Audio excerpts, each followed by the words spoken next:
So our next speaker is Marla Frederick. Folks, could we? Marla Frederick, who's Professor of African and African American Studies, my colleague in my home department and in the study of religion.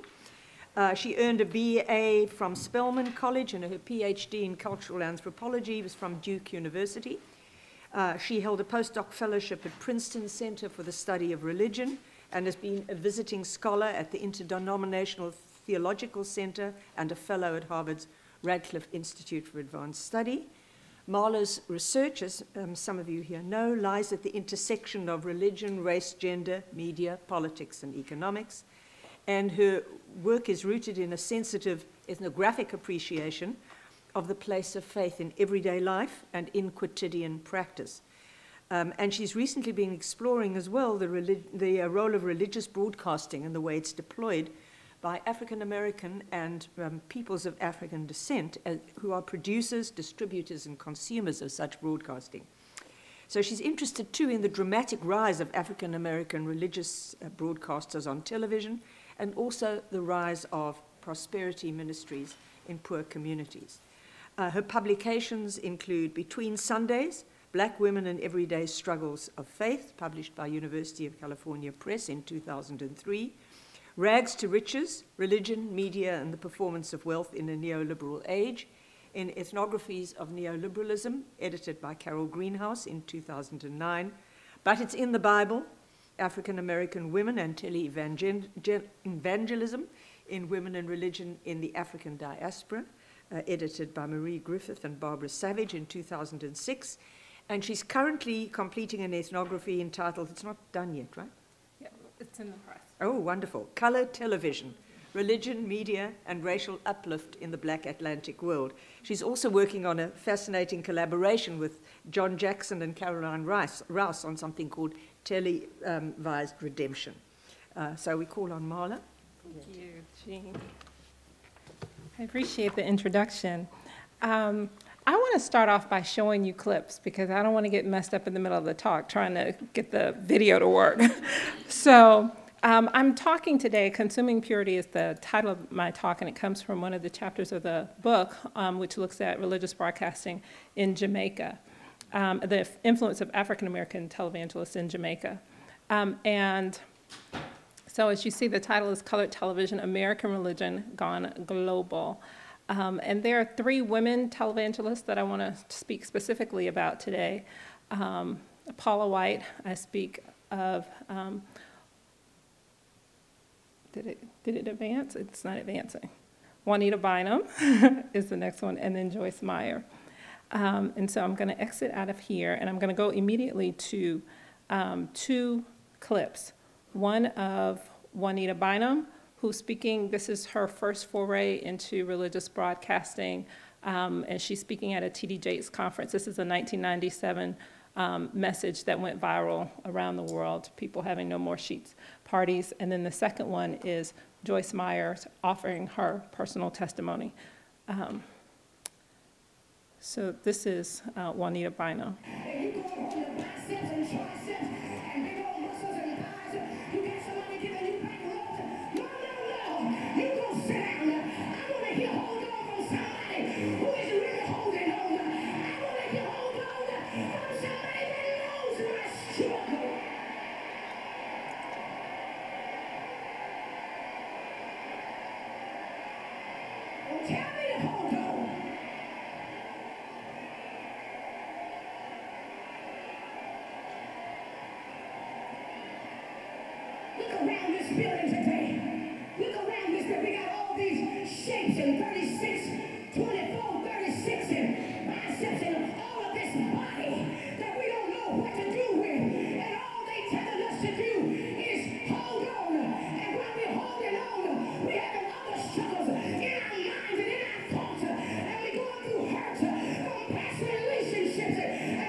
Let me tell y'all something. I went to so many single seminars, and then one time they told me, they said, buy yourself some flowers and treat yourself wonderful. And they say go to Victoria's Secret and buy yourself some pretty pajamas and get yourself all dolled up and be good to yourself. But see, when I got you putting on them pajamas and all that perfume, it didn't satisfy nothing. Y'all ain't saying nothing in here. Y'all, I'm real sorry about this, and I'm about to really mess myself up here. But you know what? You know what? God is calling us to be honest and come on here. Yeah, that's right. That's right. And so, you know, you got your people that's not really saved and consecrated, and then they start telling you, well, you know, you can masturbate, you can do it yourself. You ain't got to. Y'all, I'm gonna be honest. I ain't gonna hide nothing. When you go out of here, you gonna know all my business. And God, I said, God, there's got to be more to it than this. Come on, get somebody. Oh no.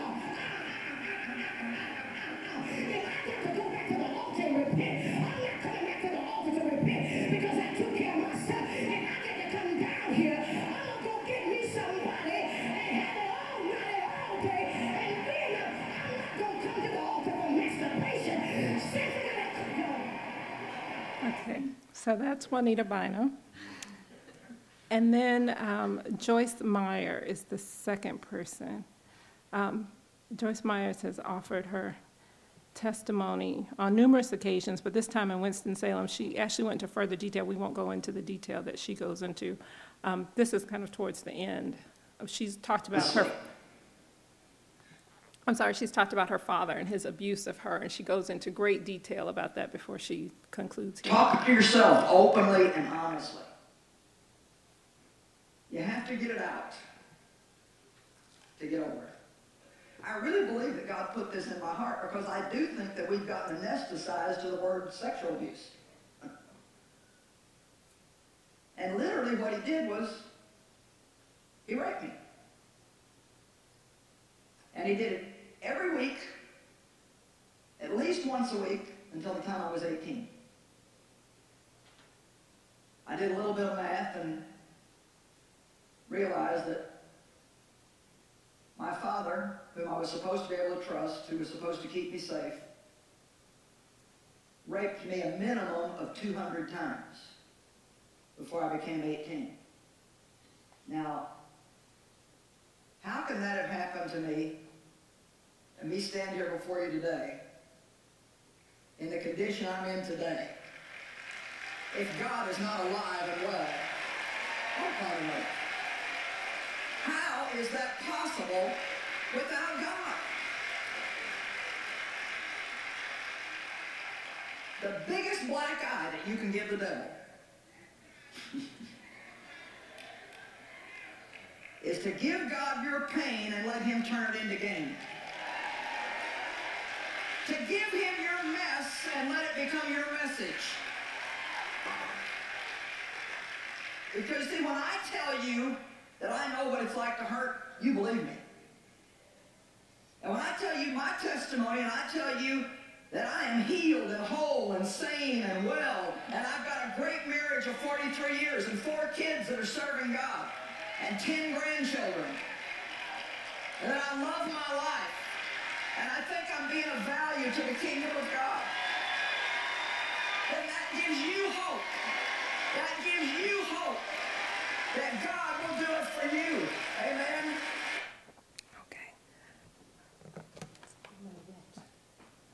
Okay. I know, right? Can I follow that? All too often, faith in the inner city of Kingston, like other urban areas around the globe, is about coming to terms with violence and death.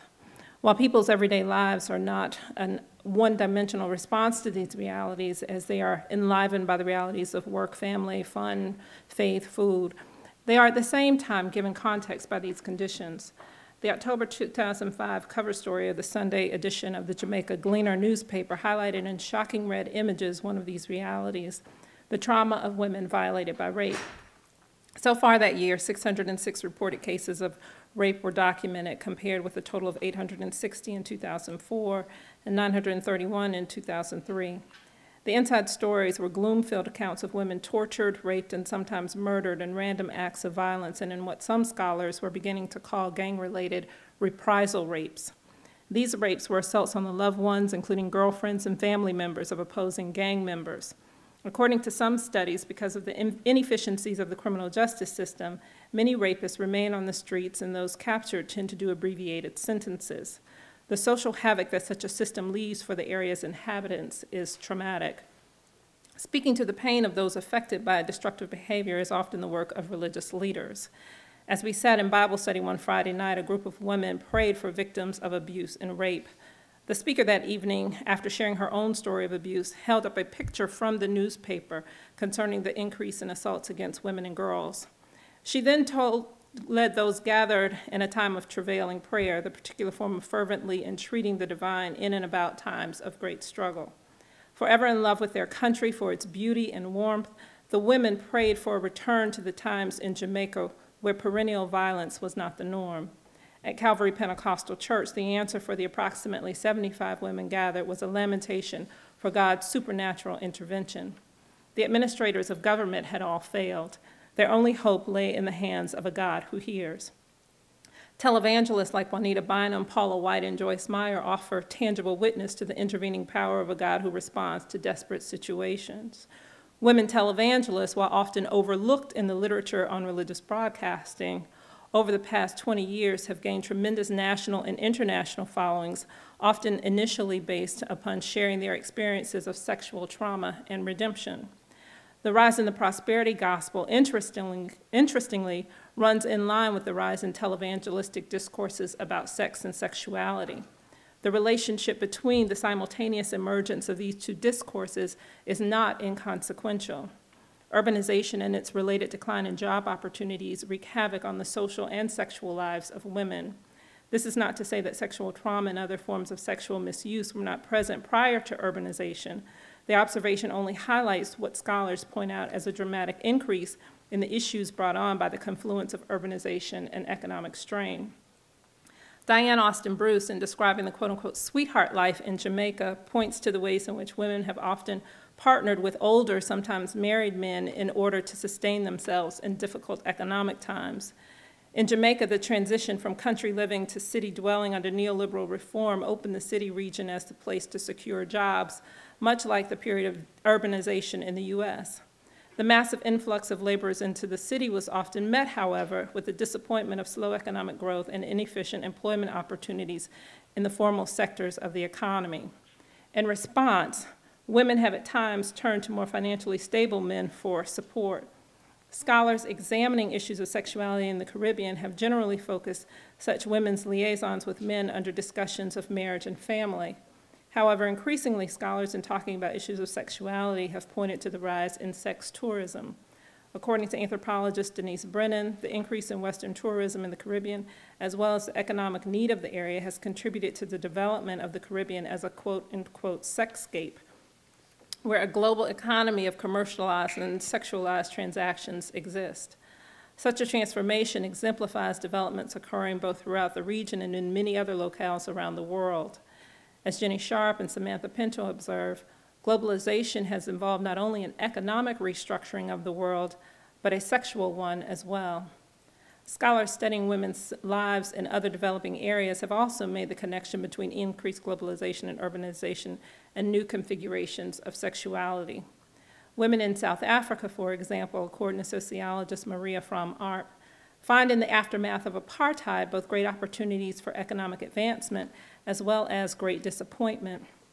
These women, similarly traveling into the cities en masse from the country, often struggle to make ends meet. The sex for goods industry, where young women were in quasi-type mistress relationships with older men, has been one of the unforeseen phenomena to emerge since the end of apartheid. Sociologists, she contends, quote, had expected the politics of race, gender, and inequality to be dominant features of the new South Africa, but the politics of sexuality was unpredicted. This sex for goods industry that influences the material well-being of a number of young women informs in many ways the growing appeal of Pentecostal-type doctrines of sexual abstinence and restraint as people look for new, clear boundaries at a time when sexual standards have been disrupted by economic uncertainty. In this paper, I examine the ways in which neo-Pentecostal doctrines of the church serve as a way for women to reclaim their sense of sexual boundaries. Ironically, the near inability of women to live up to the sexual mores prescribed by the church, given the instability and uncertainty of marriage, creates a constant cycle of sexual and hence spiritual failure and redemption as women map new paths for themselves. Evangelists from abroad speak directly to these concerns, not disrupting the standard, but offering transparent, quote-unquote, real testimony as a way of identifying with the women's ongoing struggles. Often lamenting the church's unwillingness to discuss such issues as sexual abuse, sexual indulgence, and even sexual longing, women celebrated Juanita Bynum's openness.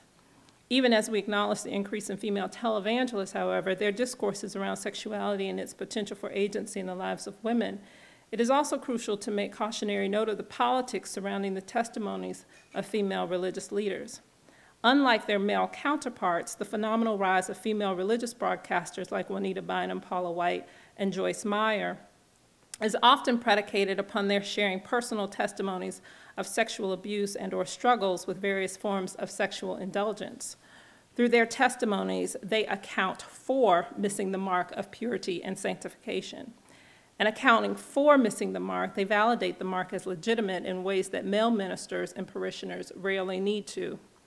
What is most striking about these narratives of personal transformation is that they are rooted in Judeo-Christian doctrines of purity. As they liberate, they confine. The parameters of women's sexuality have already been set. How women have engaged God, how they have prayed, fasted, meditated, been slain in the spirit, cried, lay prostrate over centuries about their sexuality has been set by masculine notions of female purity. I speak here of masculinist notions of purity as opposed to simply biblical notions of purity, because the biblical passages about purity have largely been applied to regulating female sexuality. It is women preachers, not male, who recant years of lascivious living. Male televangelists rarely, if ever, publicly recant over the sins of sexual indulgence, except for when they are caught in adulterous affairs and at risk of losing their ministries. The examples here are replete. I do not have time to go into all of them.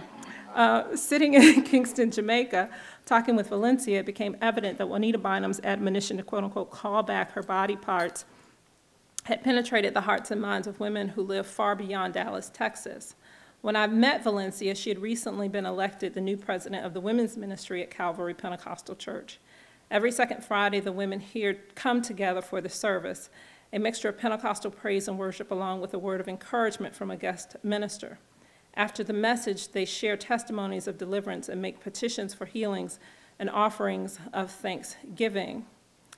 I sat with Valencia one afternoon and talked with her about her experience. I wanted to know how she became involved in the ministry. For Valencia, who has followed Bynum and Jakes faithfully, both televangelist ministries, she suggested, enlightened, quote unquote, her life. Although service had ended one day when we sat and talked, teenagers hung around playing in the drums and singing as children wandered around outside.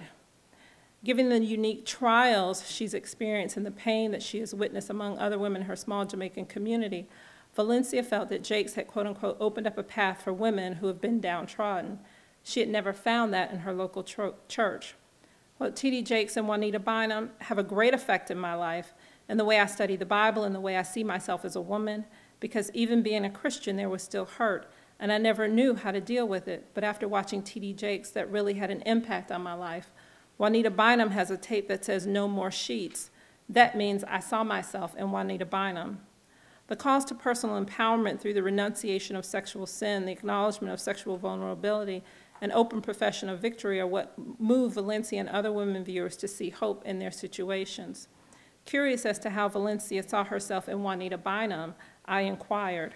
Her response was clear. Juanita Bynum, being on the street, being rejected, hurt. You know, I've been through a bad marriage, rejected, growing up in my childhood and never really knowing love. I never knew how to leave my past behind. Like too many women growing up in poor and underserved communities in Jamaica's urban center, Valencia experienced the terror of unrestrained male aggression. As she narrates, the issues of rape and violence immediately surface. She tells her story matter-of-factly, without emotion, and clear as to how television ministries have played a part in her own healing. My sister was about 14 and I was about 28. We were coming from a party. We decided to walk home. Then a gunman came out from behind a gate in a column, and he stuck us up. He wanted to take my sister. I said, no, it's better that you rape me than my sister. And he said, no. I said, rape me or do whatever you want to do, but don't touch my sister. He raped me and left. I reported it to the police, but nothing happened. I went home, but I didn't tell anybody. I couldn't sleep. My sister kept crying about it.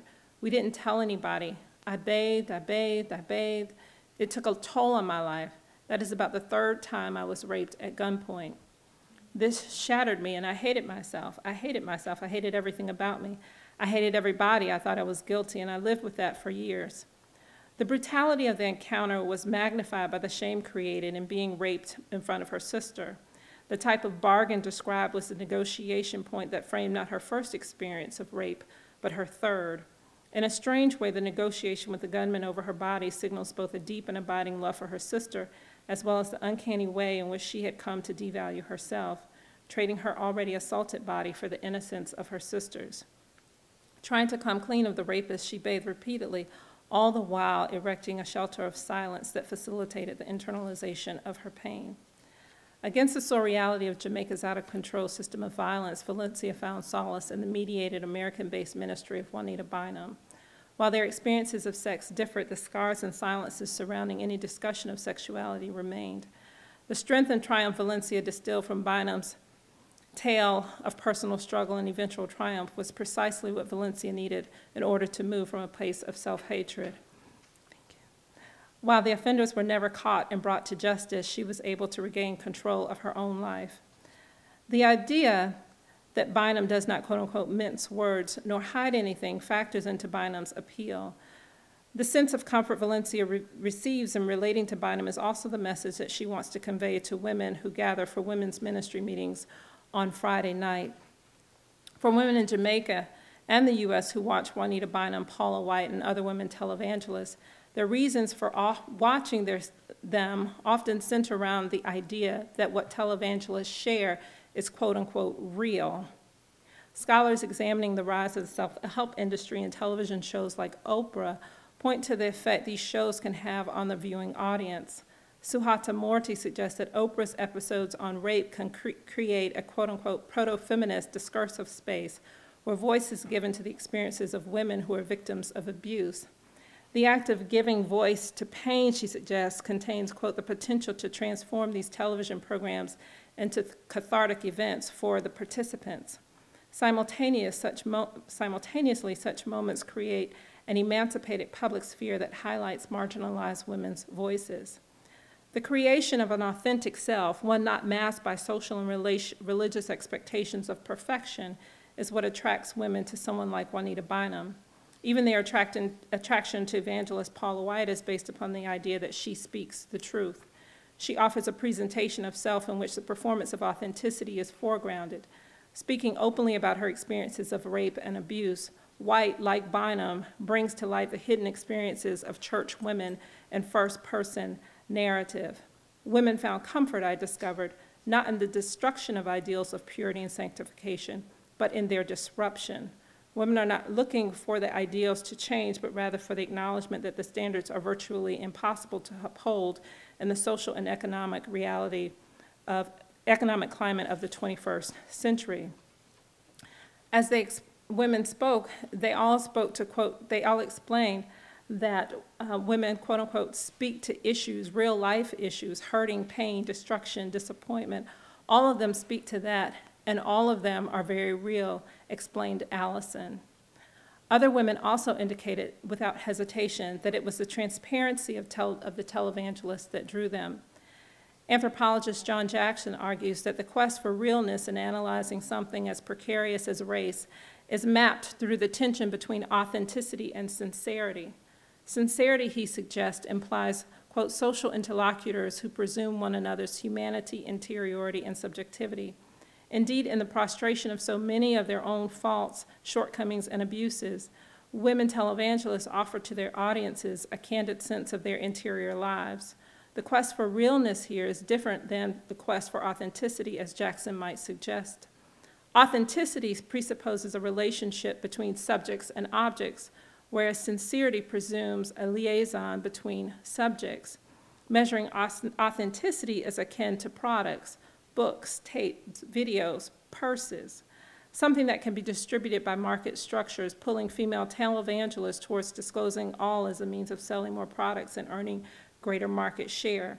Sincerity, however, as a marker of being real, allows the viewer to presume from the speaker a high level of emotional tie and conviction.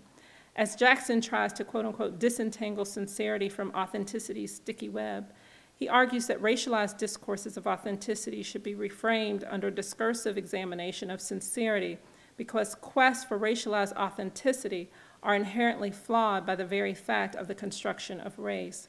In other words, people can be sincere about their racialized commitments, but identifying authentic racial identities is cumbersome, inaccurate, fluid, and nearly impossible.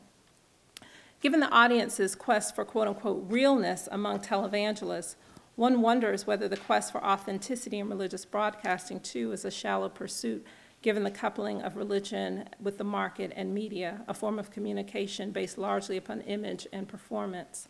Sincerity, instead, looks towards intention and motivation, I dare say initial intention and motivation, linked to the subject evangelist herself and her relationship with her audience, not her relationship with the market, the distributors, the video editors, or even the evangelist's debts and expenses. In identifying the quote-unquote realness of televangelists, audiences often unconsciously or voluntarily look past the other objects that produce the medium in order to establish connection with the speaker herself. In this sense of the real, it's the sincere that matters most in their transformation. Thank you.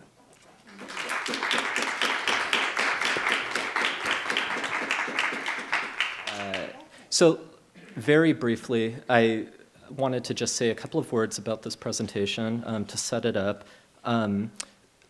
So the paper was originally conceived as an attempt to say something direct and explicit and hopefully concise about the way that death is dealt with, conceptualized, confronted by the charismatic Christians with whom I worked in northern Ghana.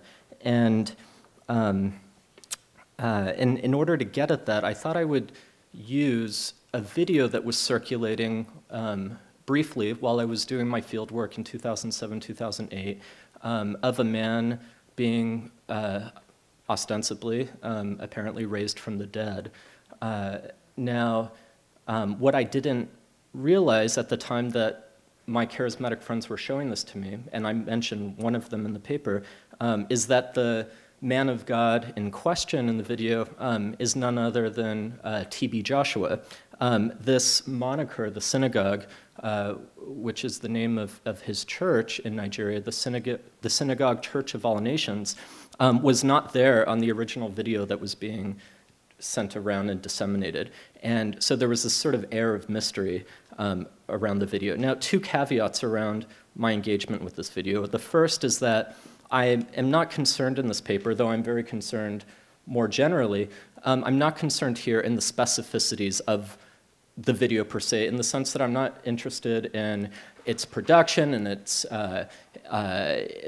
sort of its roots, where it came from. I am very much interested in the persona of T.B. Joshua, and he's an absolutely crucial and larger-than-life figure in the West African Pentecostal and charismatic scene. But here, that particular persona drops out in favor of what I am interested in, and the video apparently dropped out as well. Okay. So hopefully the video will come back. Is there a danger that if the computer is idle, that the images will drop? It'll stay up there? Okay. So what I am interested in is in taking the video as a kind of generic or iconic instance, exemplar of what my charismatic interlocutors refer to as a lifestyle of the miraculous life. And in that sense, I'm interested in the video very much as performing what Brigit has called the aesthetics of persuasion that are intrinsic to West African and perhaps even global Pentecostal Christianity. So as an instance of these, of this aesthetics of persuasion, I want to see the video as an invitation into this miraculous lifestyle for those that viewed it, those that showed it to me. And of course, I'm not trying to depict Ghanaian or any other charismatics as infinitely credulous, as just sort of infinitely open to whatever happens to come their way. But here what I'm doing is I'm setting up a kind of ideal, typical reading, which is in large part, since we're in a divinity school, a kind of theological reading, an attempt to inhabit from inside, as it were, the theological stuff of much of what we've already been talking about today so poignantly. So in that sense, it's a kind of immanent critique, I would say.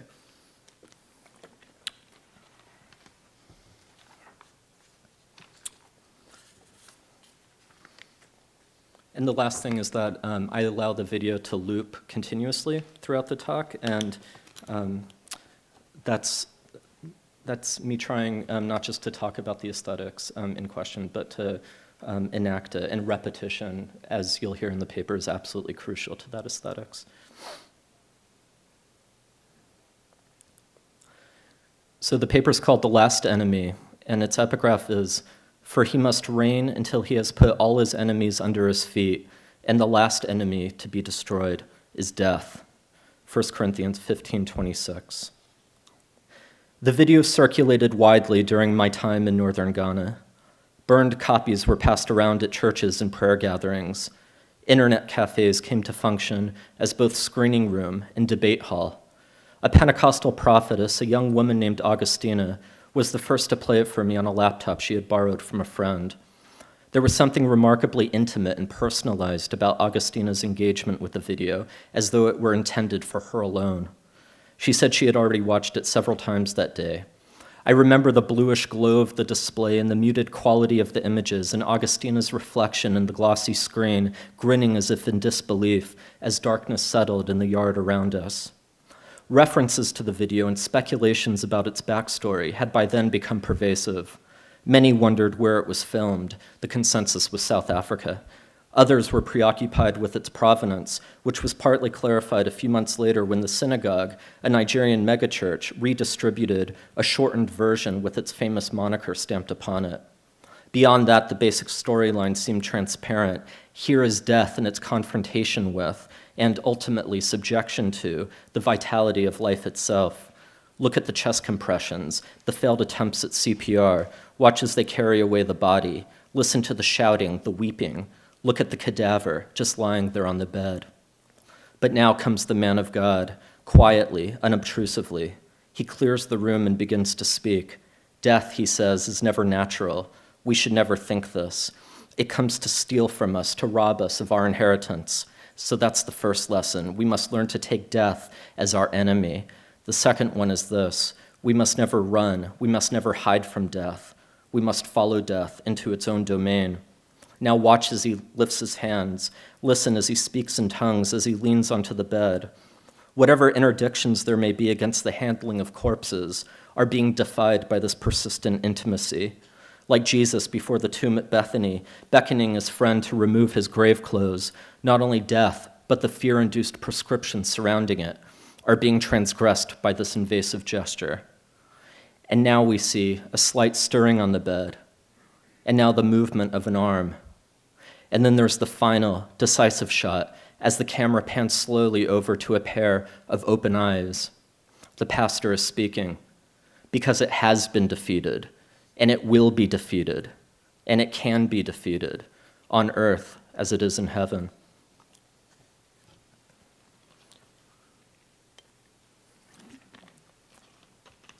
There are two modalities, argues Elias Canetti, in one of the cornerstone chapters of his book Crowds and Power, by which a feeling of invulnerability, as he calls it, may be achieved in the face of death.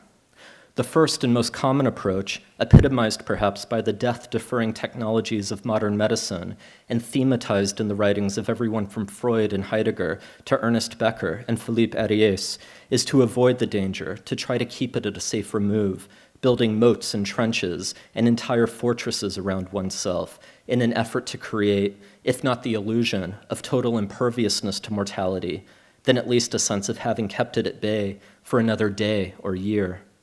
Nourishing this approach is the insistent fantasy that maybe, just maybe, given enough distance or distraction, we will be able to get out of life alive. The second strategy, as Canetti puts it, is exactly opposite to the first. Here, far from denying or attempting to sequester oneself from mortal danger, the threat of death is actively, even passionately pursued. What was once a question of victimhood or passivity now becomes one of direct engagement and antagonism. He has made an enemy of death and challenged it, is how Canetti encapsulates this sensibility. And the one who seeks it out and truly survives it, he continues, who faces the next one and survives it too, who piles up the moments of survival, he is the one who attains the feeling of invulnerability. For Canetti, what distinguishes this figure of the survivor, as he somewhat counterintuitively refers to it, is less the will to vanquish death, a common enough desire after all, than an emboldened willingness, even impulse, to take the battle to the adversary, to dive into the fray, to get as close to death as possible, and to beat it back. The pagan hero, the dictator, the sovereign, the Son of God. On Canetti's view, what joins them all is this embodiment of power in its purest and most generic form. Though underwritten by a rather disparate philosophy, or for that matter, theology of life and death, I would suggest that something of this latter disposition is on display in the video behind me, in the slow and steady tenacity of the pastor's movements, and in the somber yet acutely forceful, indeed belligerent words that adorn them. A refusal of the supposed facticity and inexorability of mortality, the naming of an enemy, and a readiness to confront that enemy on its own terrain, the primacy of outlasting, of survival, in intimacy, a close proximity, quite literally an embrace of death, that is simultaneously an attack on and ultimately a victory over death. Such, for charismatics like Augustina, is what is being dramatized in this grainy sequence of images, and such, I argue, is a key to grasping the appeal and ongoing proliferation of this brand of Christianity in West Africa and beyond. Of course, not everyone who sees the video will perceive in it the playing out of a cosmic drama of this sort. Some are skeptical, dismissive, and others will be unsure as to whether the healing power comes from God or from Satan. Others will remain mere spectators, onlookers to a possibility, to a potentia that remains elusive, out of reach, maybe dreamlike or fantastical, however desirous or alluring. Augustina, like many of her fellow church members, had a very different relation to the video. For her, what the video is enacting is not just the spectacle of resurrection, nor simply the fantasy of cessation and reanimation. It isn't just the shock or marvel of biological death being shown to be a little bit more pliable or porous or uncertain than we have been led to believe. Nor is it merely the prospect, in the words of one doctor writing in the New England Journal of Medicine, apropos of the more than 38 cases of so-called Lazarus phenomenon that have been recorded since 1982, that, quote, perhaps it is a supreme hubris on our part to presume that we can distinguish the reversible from the irreversible, or the salvageable from the non-salvageable, in endeavoring to discern the dead. No, what the video is enacting, what it is conjuring and corroborating for Augustina, is nothing less than a different reality altogether. And it is the immediacy, the sublime economy, by which it manages to summon this reality that best accounts, I think, for its distinctive, even iconic force. That such videos are often referred to and received under the rubric of signs and wonders is quite significant in this regard. For on the one hand, as a sign, the video is about much more than its own occurrence. Unlike magic, which at least in the Judeo-Christian polemics against the term, gestures only to the fact of its own emergence or capacity, thus testifying, as it were, only to itself, here we have the performative presencing of a reality of which the specific scene is taken as only a particular instance or example. Again, Canetti is instructive on this score. What matters, he asserts, is not the lone event, the single moment of overcoming, but rather the accumulation of many instances of overcoming. Such a power, in his words, thrives on its occasions. It is in this manner that the video can be seen for the community of believers as staging and thus participating in the repetition of occasions, which serves crucially not only to gesture to a new reality, but rather, as the instances accumulate, as they congeal and begin to form a kind of compendium of instances, to conjure, to mediate, to engender and produce the new reality as such. In the churches, accordingly, the video was received not as a dead artifact or an uncanny object, but as a living, breathing entity, a medium in the broadest sense, that is at once performative of a story, of a world, as well as profoundly pedagogical. And so, therefore, as a wonder, the video is astonishing, perhaps even frightening, to be sure, but it is also, here evoking an older idea of wonder as a catalyst or event that, in the words of Talal Asad, grasps one's life. It is also serving as a sort of beckoning or invitation. An invitation to what exactly? An invitation to become, or to continue to become, nothing less than a totally new creation, to transfigure oneself, one's thoughts and feelings, one's habits and predilections, one's dream life and emotional being. In a word, what the pastor of one of Ghana's biggest megachurches, Dag Heward-Mills, calls our organs of perception, to transform all of this into a whole assemblage of spiritual aptitudes, a conduit for and testament to the anointing that is every believer's birthright and inheritance. An invitation, in other words, not only to observe, but to experience and achieve an entire lifestyle of the miraculous life. And for Augustina, the pastor in the video is living proof of the possibility of realizing precisely this mode of being. Yet it by no means transpires in a vacuum. On the contrary, as the video makes clear, the miraculous life is nothing if not an encounter with the world in its present state, actualizing amidst, and in many ways against, the concrete social and economic, material and existential conditions in which we find ourselves.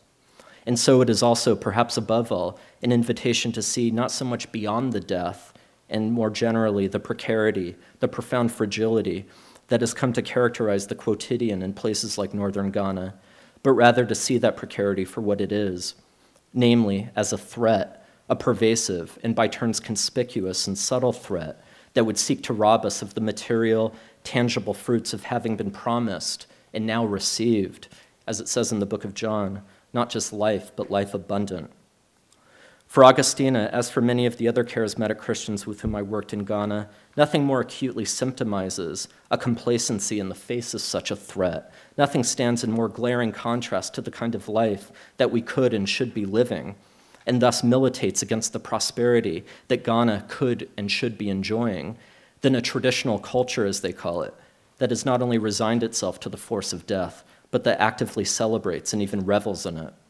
It's as though the words of the man of God in the video were intended as a direct indictment of the life-neglecting tendencies, as they see it, of the whole culture and cosmology into which she and her friends were born, and from which, since the day they were born again, they have been at such pains to free themselves. Hence their caustic denunciations of the country's famously extravagant funerals, or their contempt more recently of the emerging trend in southern Ghana of commissioning so-called fantasy coffins for the recently deceased. Airplane coffins and cell phone coffins, coffins in the shape of a sports car or even a favorite animal. For charismatics like Augustina, such spectacular and spectacularly pricey displays of familial piety are mere expressions of what they see as a traditional or African cult of death that invariably comes at the cost of life. And indeed, a spate of recent journalistic accounts passed on to me by my charismatic friends have described how many of the elderly men, and especially women, being memorialized, being honored by these caskets were, in the years and months leading up to their demise, left languishing in hospitals and decrepit houses, alone and unlooked after, only to be memorialized upon their passing with the most lavish of funerals and elaborate coffins. This stemming, allegedly, from a desire on the part of family members to appease the newly dead as they join the ranks of the ancestors. It is precisely this manner of being toward death and life that the video is counteracting, violently, authoritatively, transvaluing the very meaning of earthly finitude, and in urging us to take mortality as the adversary, effectively rewriting our given scripts of life and naturalness.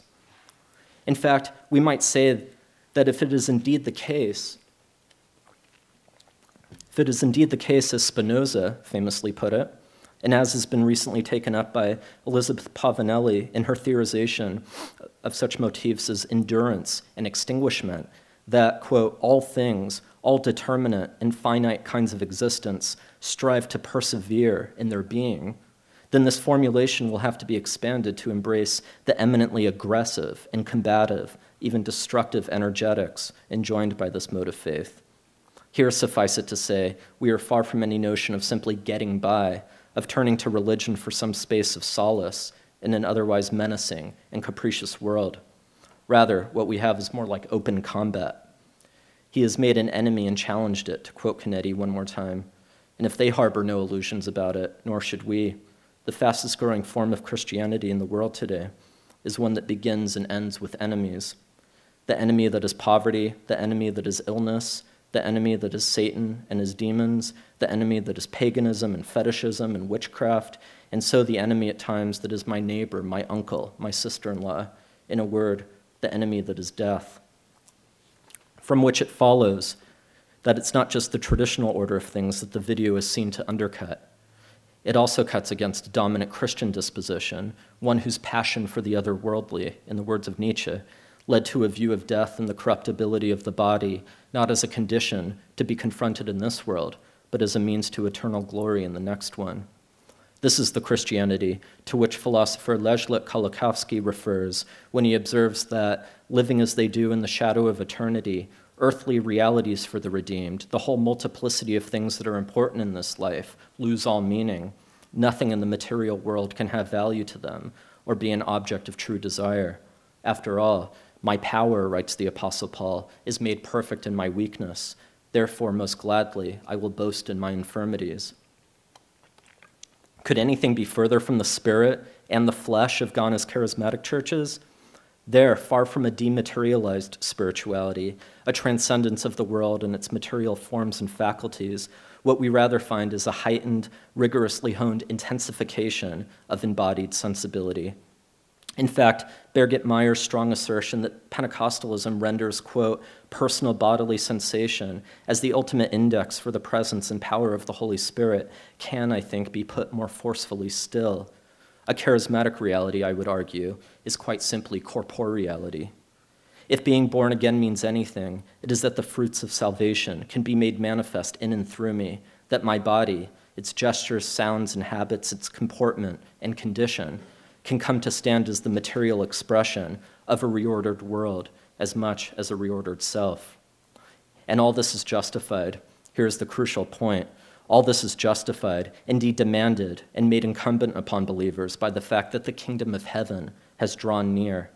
We don't have to wait to enjoy the benefits of a victory that was inaugurated in the resurrection and that will be consummated at the end of time. We must live into them today. The distance, temporally and experientially, between the now and the yet to come, between the here and the hereafter, has fundamentally collapsed. The future tenses of the eschaton, all those magnificent and terrifying visions of the end, are prepared for and taken up as an eventuality rendered present, a kind of virtual futurity whose creative and destructive powers can be harnessed at any instant. It is in this sense, I suggest, that the video is best conceived as an evocation, an eruption or enactment of that which is on its way, an eschatological event in which the final battle against death is being waged and won in the here and now. If throughout the history of Christianity, which to a large extent is also, according to Margaret Locke, the history of our conceptions of mortality, life and death have been defined by a series of oppositions, flesh and spirit, nature and grace, soul and body, eternal and temporal, the two cities of Augustine and the two kingdoms of Martin Luther, then we might say that the signature revolt of Pentecostalism consists in its desire to undermine such cherished dualisms, fusing these dialectically agonistic entities, which would otherwise negate and subsume the other, into a single total reality or existence. What ensues What ensues is a continuum of potentials, a sliding scale of blessings and decay. Look again at the praying pastor. Look again at the cadaver. Scaling down from the ladder, from the cadaver, we can see death seeping into the crevices of the everyday in a striking variety of guises, in what might be thought of as the partial or quasi-deaths of demonic exposure, or of infirmity or hardship, or of fear or depression or anxiety, or even nightmares. And the same thing goes for life: getting a promotion, exorcising a demon, healing a friend or coworker, receiving the gift of tongues, obtaining a visa to the United States, all of this received as an effect of the visceral, all-suffusing, intimate, and immediate responsiveness to realms seen and unseen, but nevertheless felt and intuited, possibilities realized and soon to be realized that the miraculous life is meant to name. To raise the dead is simply to partake of the radical, eschatological materialism of this form of faith, accentuating its insistence on the irreducible this-worldliness of salvation. Hence the preoccupation with health and wealth in charismatic circles. If my life is to be a witness to the palpable unfolding of the kingdom of God, what does it say about that kingdom if my body, and for that matter my clothing, my education, my car, or my job or marriage, is in tatters? Here then on the screen is the prosperity gospel being preached. Death is never natural. You must learn to take it as your enemy, because it has been defeated, and it will be defeated, and it can be defeated, on earth as it is in heaven. Where this puts the rest of us is another question. Thanks.